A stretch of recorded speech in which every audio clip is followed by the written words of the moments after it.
Welcome to the Infernal Brotherhood of the Scruffy Looking Nerf Herders. This is a live streaming video podcast by Star Wars fans for Star Wars fans. And today we're going to continue our episodic review of Star Wars Andor with Season 2, Episode 5, I Have Friends Everywhere. Hell yeah. Hell Yeah, I'm yeah. really bummed I didn't get a chance to rewatch this one beforehand because Oh, this was a no. good fucking episode. Yeah, this is one of those where you realize that these actors are just nailing every single aspect of this thing. Yeah, And 100%. the reality is, I think if it wasn't for the actors, I don't think this would have worked at all. Like, No, especially the time jumps. Like, it's just, it catches you off guard. mm-hmm. Yeah. So, do you have any initial thoughts about this particular episode?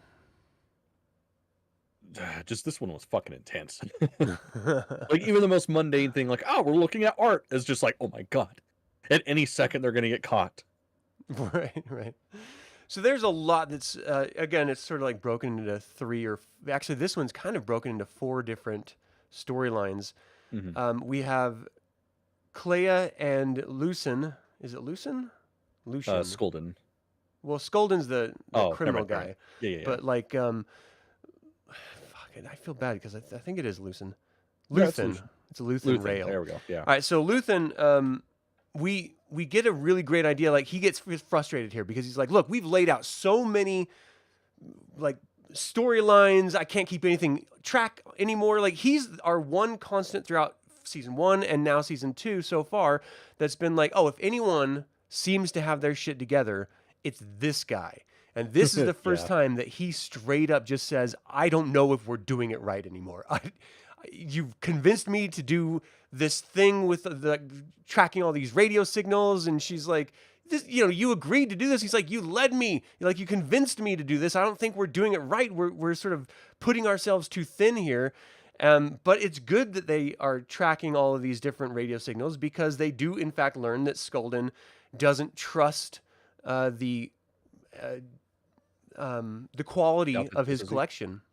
Yeah. And so he's going to have it sort of audited, which would then lead them to discover that there's actually a bug that Luthen and Clea had actually put in his collection in order to track him, which is just one of those really great sort of storyline bits that no one seems to have all their shit together in this. Not the Empire, certainly, though they think they do. And certainly not any sort of rebel contingency, because the rebels are split between, right now we've got Luthen and his machinations, but we also have Saw Gerrera and his. And, we sort of jump over to Saw Gerrera, where they have one of Luthen's operatives that knows how to actually convert this machine to make the fuel for them. And he's trying to teach this other guy, but the other guy ends up being an informant, or at least we're told he's an informant. And like, this is where I kind of want to ask, because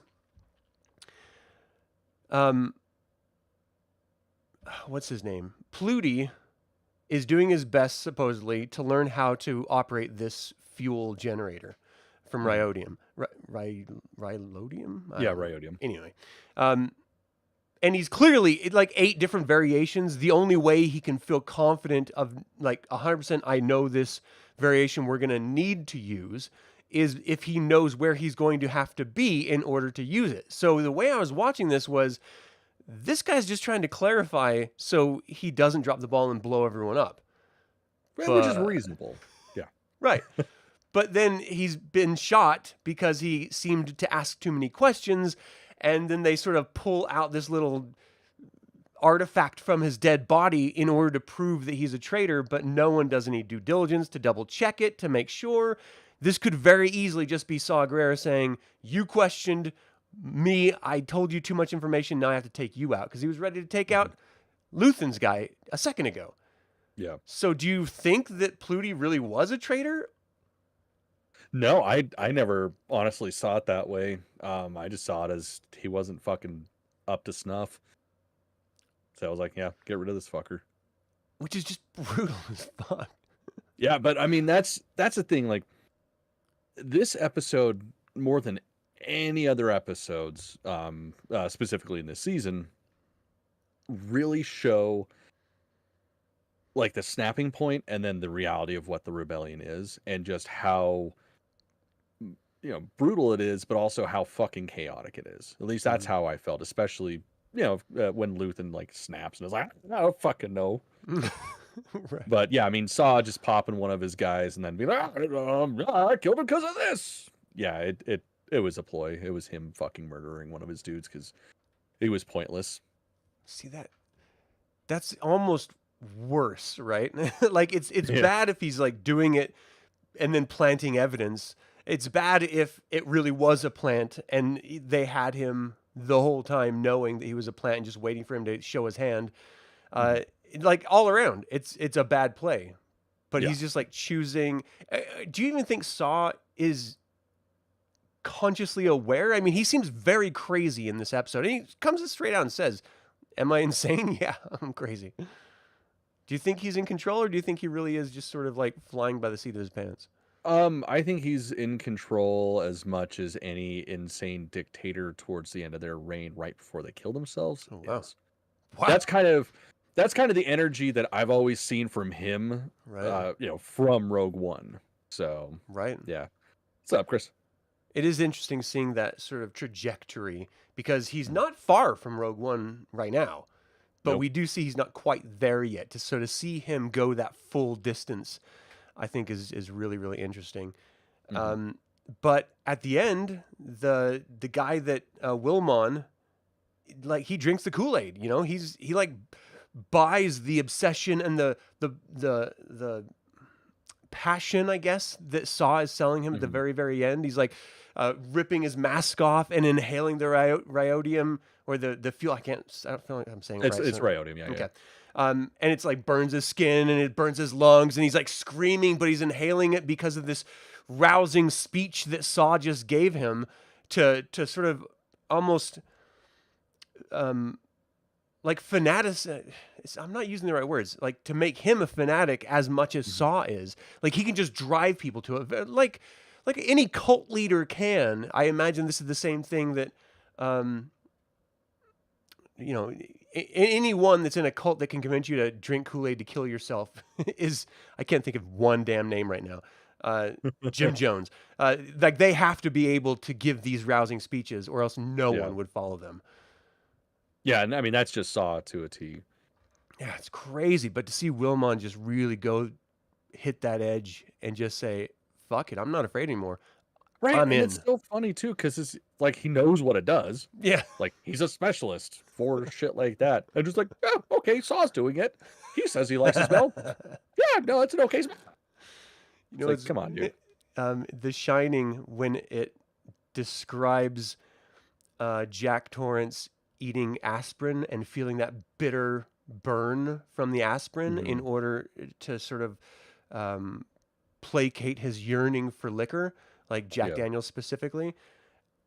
I've been in that moment of like that sort of like fanaticism of the moment. Like, okay, I just need to feel that burn of the alcohol, and then I Mhm. just started thinking about, I was like, what if I just bit into an aspirin? Would it give me that same like burn that I'm looking for? You know, that it's described in The Shining, and maybe that's all I need to do instead of drinking. I can just have Oh, something that just hits me hard, and that's the obsession with it and that makes me completely understand Saw in this moment more through the Stephen King's awesome writing. It's crazy. all paths lead back to Stephen King. Hey, Chris, the advantage Saw had in recruiting for his cult is that his cause is just. Most cults don't have that. See, I don't know about that. Even Mon I Mothma mean, turned against they're a him. fucking terrorist group. Yeah. Like, think of him as the space Osama bin Laden.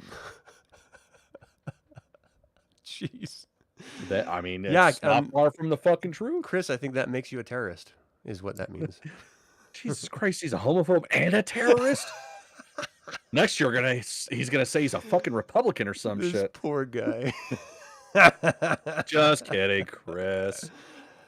And then I did just want to sort of touch on Luthen going to see what's her name, and he's like, look, we need you healthy. This is only going to work for a little while, talking about her drug addiction and how she's like, she hates Coruscant. And this is the first time, like watching this episode again today, I started to think Coruscant, like the way they're filming it, looks a lot like Blade Runner.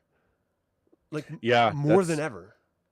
Yeah, I got that in the first season, and it's just really, really leaning into it now. Like, especially like what, not just seeing Coruscant proper, but going through the hallways and shit. Like, anytime somebody's walking through an apartment building, Yeah. that's all I see is just that beautiful Art Deco shit that we got from the first Blade Runner. Yeah, and it's I absolutely love that shit. beautiful. And like I think intentionally so with Gorman. Like like the hotel in Gorman when Cassian checks in, it's beautifully Art Deco. Like that's sort of my favorite art movement.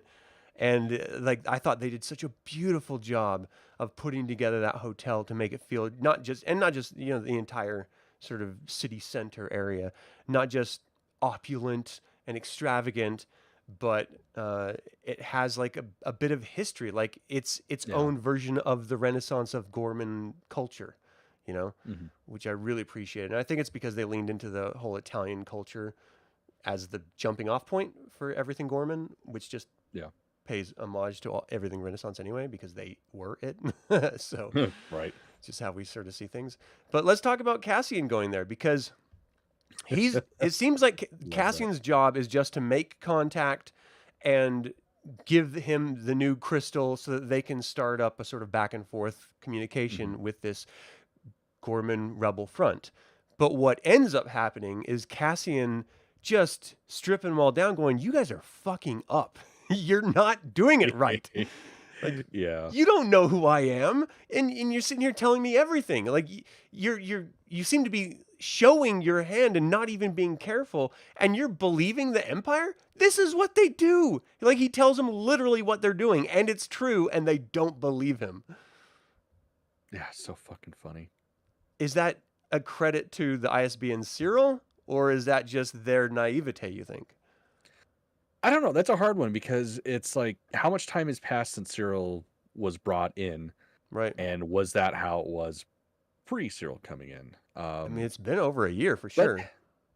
Yeah, and then again, like, we don't know how long the ISB has been fucking with them. So, I don't know. I honestly kind of put it as a little bit of both. Like, it does seem like, they're starting a new rebellion, so of course there's going to be issues along the way, but the Empire knows what the fuck they're doing with their plants and stuff, so hell yeah. It's probably a little A and B. And Cyril does a great job selling it in this episode.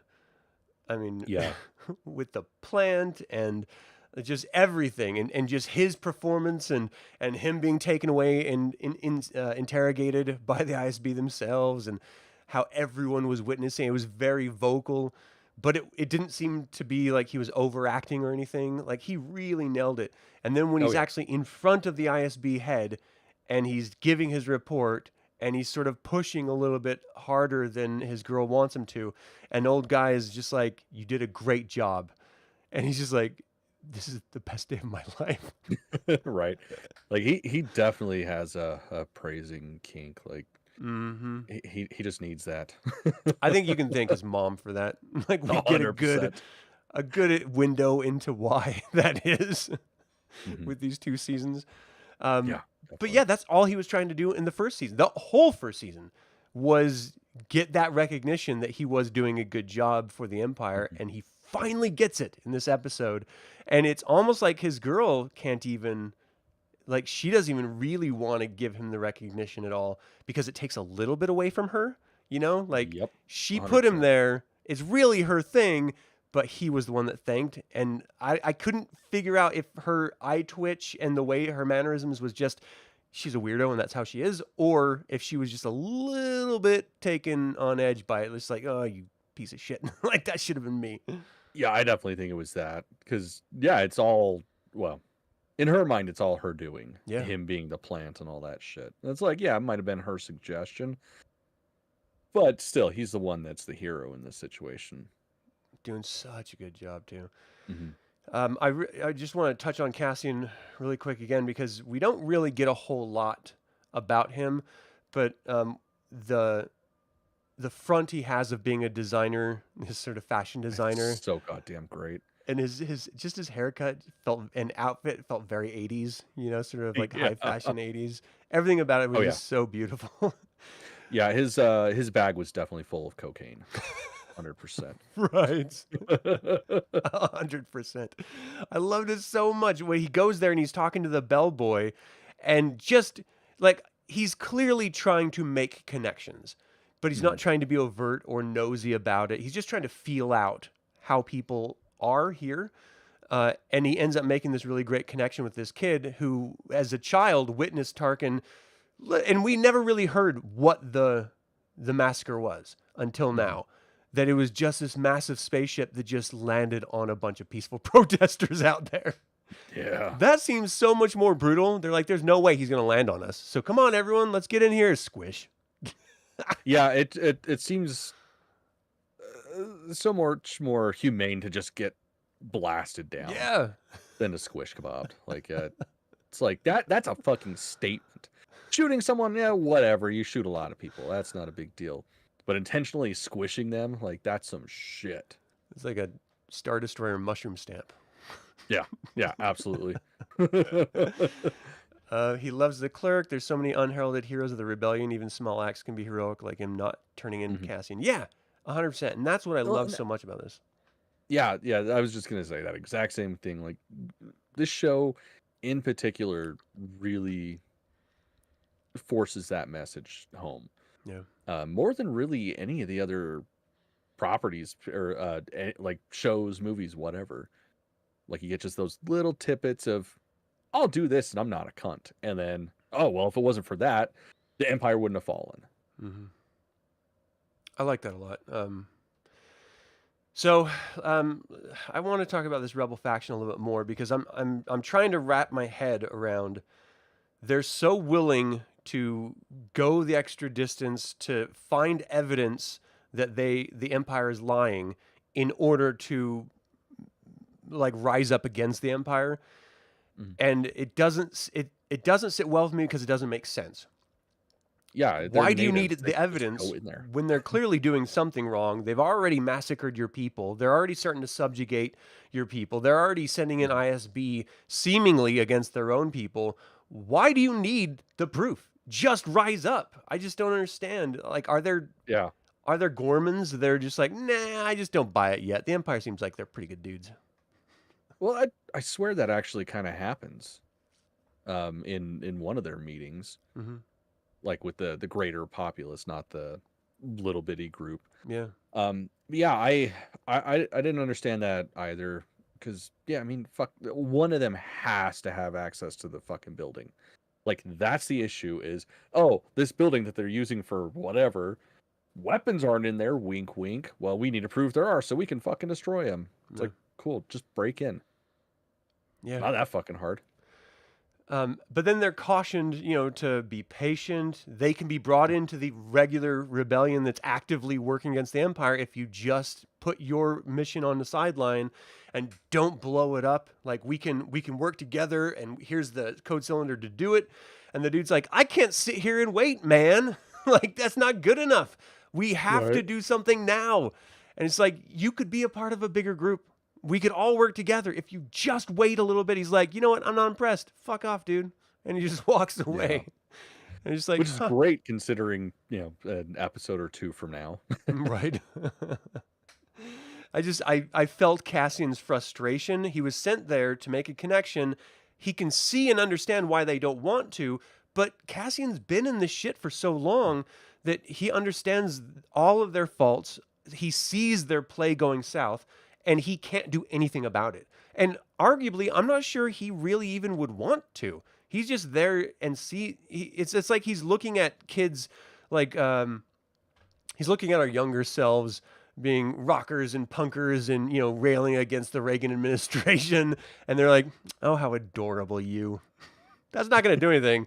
But, if it makes you feel good, go on. That's kind of... that's about right. It's like, oh, shit. Like nothing's going to happen. So Yeah. I don't know. I really liked seeing him in a new light, and especially like in a non-aggressive, non-militaristic way, just as a sort of authoritative voice cautioning this rebellion, and they're just not listening at all and not wanting anything to do with it because they want to act right now. It's like the stark opposite of the first story arc that we witnessed him with these militants that couldn't get out of their own way through action. And now he's seeing the beginning of that exact same thing, and he's trying to caution them against it. And he knows it's going to end up the same. They're just going to sort of freak out and then suffer the consequences of it. And there's just no way that if you are being subjugated actively. All right, this is getting a little too real because I'm like, well, yeah, there's a way you can just sit on your hands and do fuck all. Because that's what we're doing. Unfortunately. But I don't know. If all of these little rebel cells could just get out of their own way and work together, we wouldn't have to wait for Luke. It would have stopped way earlier. But I mean, that's, I think, the strength of the Empire is that they're so good at shitting on people that people don't have time to work together. They just have to act. And they're not strong enough to act against them effectively. Yeah, it's almost like that's a reality of the real world, too. So the last thing that I want to rise up together. Right. Yeah.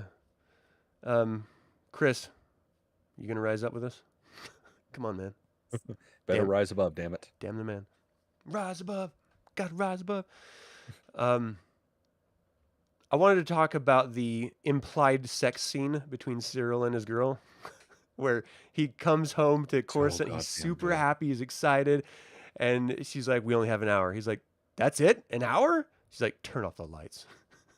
Yeah, so good. And he's like, okay. Even their sex life has to be just nothing but like A to B to C anger. Like the only pleasure in it is the pleasure of knowing that you just got it done and over with. And that's fucking hilarious to me. I want there to be like, she's like, pull my hair. Now spit in my face. Like, I want it to be so aggressive and raw, but it's just probably like missionary in the dark. Oh yeah. It's missionary, lights off, socks on. That's it. I'm always socks on though. It can get cold. I'm not a monster. I'm just right now? All right, cool. You're like, yeah, really? All right. Exploded. I want to see them fuck so bad, and I don't know why. I just really do. We've talked about because it's either vanilla as fuck or you're gonna learn something and be ashamed. Right. There's no in between. Yeah. Oh God, I didn't know you could do that. They're both crying now. Why are they so angry and sad at the same time? I don't understand this. Yeah. I don't know. I thought this was a great episode. It felt anxiety induced the whole time. Like the tension is slowly building. And we were sort of hit off with sort of slapsticky rebellion, militia movements. But now we're really, really getting into the tension. And it's going to release. And we know when it's going to release here. But this is that beginning of that tension buildup. Very much like sex. So I like that we're feeling it coming on. And we know it's going to explode all over our faces. Hell Warm yeah, and gushy. Sticky. It'll get in your eyes and it'll hurt. Yeah. But I'm really looking forward to. I love revisiting this because I feel differently rewatching it, and I see things differently when I rewatch it. I really saw in a slightly different way this time. Same with Luthen. I didn't really, even though it's overt and it says it right in the camera, I didn't pick up on it the first time I watched it because I was just sort of taken in with the excitement of it. And now watching it, I was just like, oh wow, they're really letting us know that these people are fragile, everyone. And I'd love that. Yeah, just seeing the breaking point of like the most powerful people we've seen in this series, it's just so fucking beautiful. Yeah, that is a great line, Chris. Then it will burn very bright. Everything about this show is so great. And I'm sad that it's over, but I'm so glad that we got it. Did you have a favorite part of this episode? I'd love to answer that. I don't remember. To be perfectly honest, the notes that I had on the first viewing were a little scant. Yeah, I don't remember. It was a good show though. I remember that much. I think my favorite part was we only have an hour. Turn out the lights. And then it's just dark. There's no ambient light at all. It's just pitch black. So they're like, where are you? Like trying to find each other, like bumping into each other. And no, put your hand here. Oh, where is there? Like you can't see shit. It's just black. Yeah.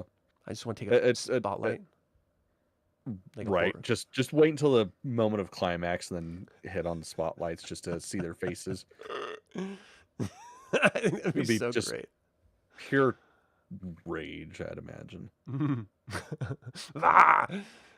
Least favorite moment? Did you have one? Do you remember? No, I got nothing on this one. Here. I thought it was just great, and all of these from here on out are just going to get better. Which I'm so excited. And just more and more intense each time. 100%. All right. Well, we already know what's coming next, so there's no real hopes for the future episode. But is there anything else you wanted to cover with this episode? I think we got it. Kind of short and sweet. All right. Well, thank you all so very much for tuning in, both live and chat or after the fact. We invite you to subscribe to the channel. Click the bell to get notified about our next video. You can now support the channel through YouTube membership starting at 99 cents a month. And by doing so, you will get your wings. You'll be an angel. It's true. Yeah. They might be red, but you'll get them.